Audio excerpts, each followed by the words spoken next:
Fokus ketiga gelandang yang dimiliki Barcelona, Pedri, Casado, dan Eric Garcia. Mereka melakukan permutasian posisi sehingga membuat pemain Alaves kebingungan dan pada akhirnya memunculkan yang namanya ruang ke areanya Eric Garcia. Ujungnya apa? Tercipta sebuah gol. Ya, Barcelona berhasil mengalahkan Alaves dalam lanjutan Liga Spanyol dengan skor akhir 0-3. Gol Barca dicetak oleh Lewandowski di menit 7. Lewandowski lagi di menit 22 dan Lewandowski ciptakan gol ketiga di menit 32. Sebelum lebih jauh, aku nggak pernah bosan-bosannya untuk ingat ke teman-teman, ketika teman-teman tonton video ini, jangan lupa tekan tombol like-nya. Jadi, salah satu atribut yang sangat amat penting, implementasi taktikal yang coba diterapkan oleh Hansi Flick bersama Barca, yaitu permutasian posisi atau dinamisnya gerakan-gerakan yang ditampilkan oleh pemain Barca di atas lapangan. Nah, kita lihat seperti skematisasi ini. Pedri, teman-teman, ia tahu, ia sadar jika pemain nomor punggung 8 dari Alaves yang bernama Blanco ditugaskan oleh pelatih Alaves untuk melakukan man-to-man marking. Artinya, kemanapun posisi dari Pedri, kesitulah Blanco, gelandang dari Alaves, akan bergerak. Nah, karena sadar Pedri Blanco melakukan man-to-man ke posisinya, Pedri pun melakukan gerakan kecil untuk mengikat posisi dari Blanco. Nah, ketika Pedri melakukan gerakan kecil dan mengikat Blanco, area kosong muncul di posisi yang ditanggalkan oleh Blanco. Nah, disitulah dimanfaatkan oleh pemain Barca, yaitu Eric Garcia. Posisi Eric Garcia yang berada di tengah diisi kembali, ya, permutasian tadi oleh Casado. Jadi tidak ada kekurangan orang di sektor tengah bagi Barcelona. Nah, ketika hal tersebut berjalan secara prima, Casado langsung memberikan ke posisinya Eric Garcia. Nah, di sini kredit poin ke pemikiran, ke tindak tanduk yang dilakukan oleh Pedri yang mengikat pemain tengah dari Alaves. Dan ya, Eric Garcia melakukan passing kunci yang sangat amat prima dan Lewandowski menciptakan sebuah hat-trick. Nah, selesai pertandingan, hal tersebut dimention oleh Hansi Flick, pelatih Barca. Jadi Hansi Flick bilang, dinamika antar pemain ini fantastis.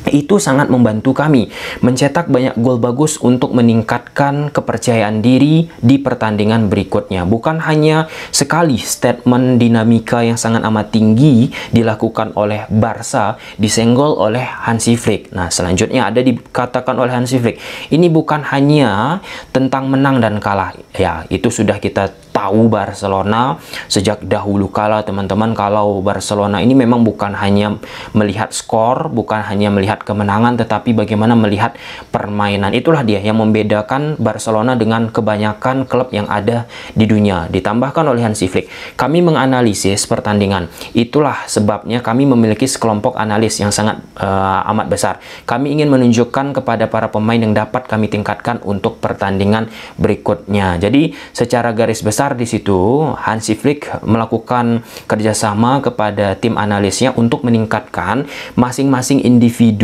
pemain Barcelona apa nih yang harus dilakukan. Nah, sehingga berkorelasi lagi dengan dinamika antar pemain seperti yang dikatakan oleh Hansi Flick. Nah, dinamika pemain Barca itu banyak dilakukan oleh selain Pedri pada saat menghadapi Alaves ataupun overall seluruh pertandingan yang sudah dijalani oleh Hansi Flick. Misalnya Rafinha, teman-teman, ini gila.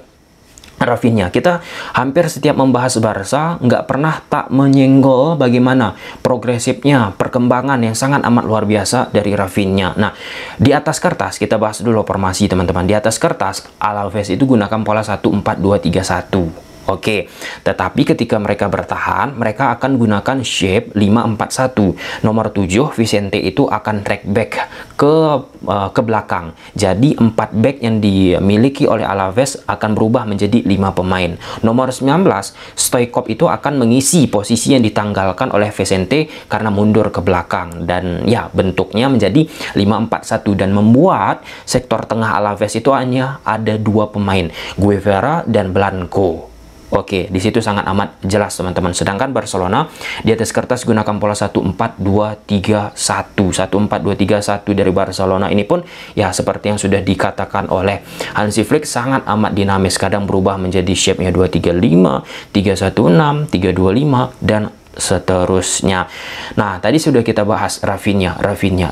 Nah, pada pertandingan ini Rafinha dimainkan posisinya di atas kertas berada di belakang Lewandowski atau sebutannya attacking midfielder. Sedangkan untuk posisi sayap kiri ada Ferran Torres dan posisi sayap kanan ada Lamine Yamal.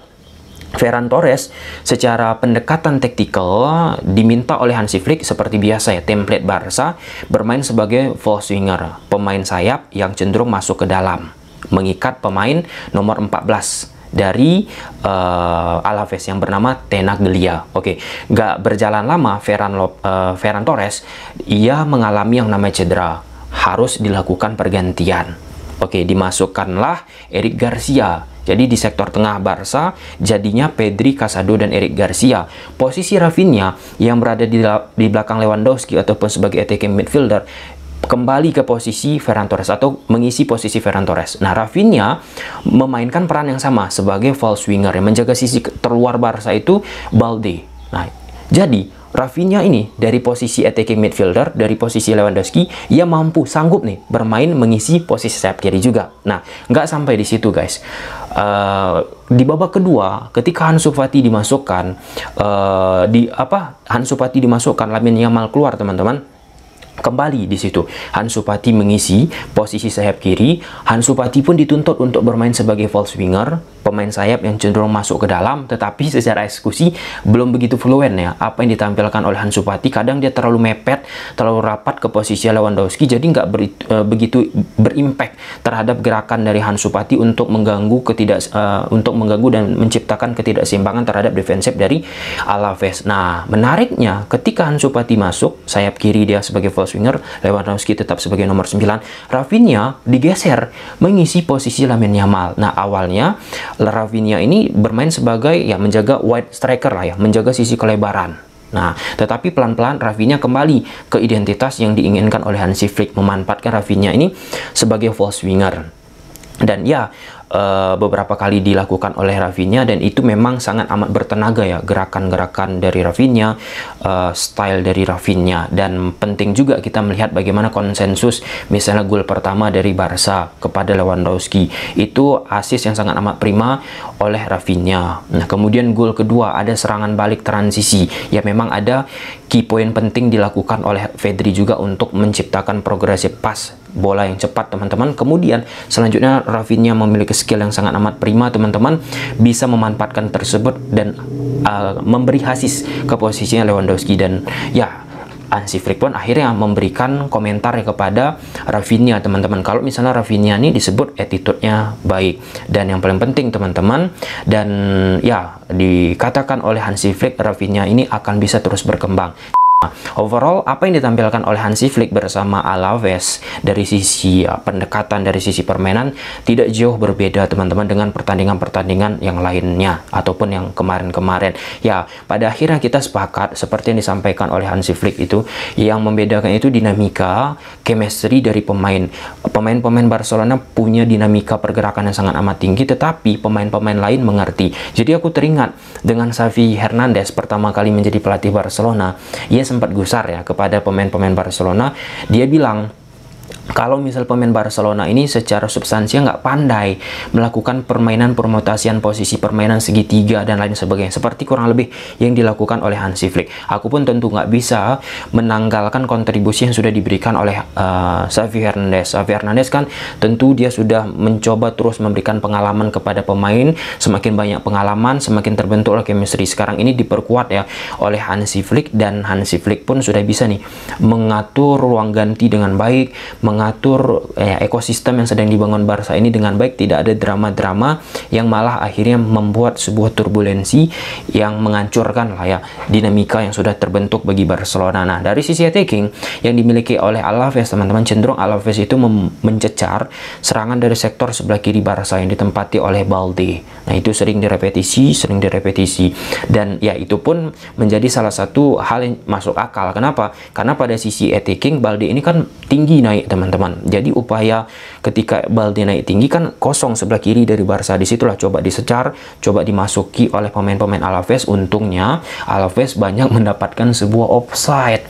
Nah, garis pertahanan tinggi dari Barca inilah ya yang menjadi salah satu malapetaka yang sering dirasakan oleh lawan-lawan kala menghadapi Barca. Udah mau menciptakan gol ataupun tercipta gol, offside. Dan menurut pernyataan dari Hansi Flick, teman-teman, kalau misalnya nggak heran ya Barca sekarang ini menjadi tim dengan berhasil membuat trap offset yang sangat amat tinggi. Kubarsi, pemain Barcelona, bilang kami mempunyai garis pertahanan tinggi ini bukan hanya untuk dalam posisi menjebak lawan offset, tetapi bagaimana membuat pemain Barcelona ini secara utuh berada di garis yang lebih tinggi, berhasil terus menekan pemain dari pemain lawan, teman-teman. Garis pertahanan tinggi, high defensive line, itu kan otomatis bisa menekan lawan. Jarak antar lini pun rapat dan membuat lawan pun harus cepat berpikir, karena jarak antara pemain Barca antar lininya dengan pemain lawan itu kan rapat, jadi nggak bisa lama-lama berpikir, teman-teman. Ya, itulah dia perkembangan dari Barcelona. Kita patut melihat bagaimana selanjutnya permainan dari Barcelona, dan aku pun memikirkan, teman-teman, sekali lagi indah banget ya bagaimana permainan yang ditampilkan Barcelona, khususnya dari sisi permutasian posisi, dan aku merasa ya itu nikmat aja gitu nonton Barcelona kalau udah permutasian posisinya sangat amat dinamis dimainkan. Oke, gimana menurut teman-teman? Coba silahkan tulis di kolom komentar. Aku harap teman-teman tonton video-video analisa taktikal yang membahas Barcelona sebelumnya, karena berkorelasi, berkesinambungan dengan apa yang kita bahas ini. Bye!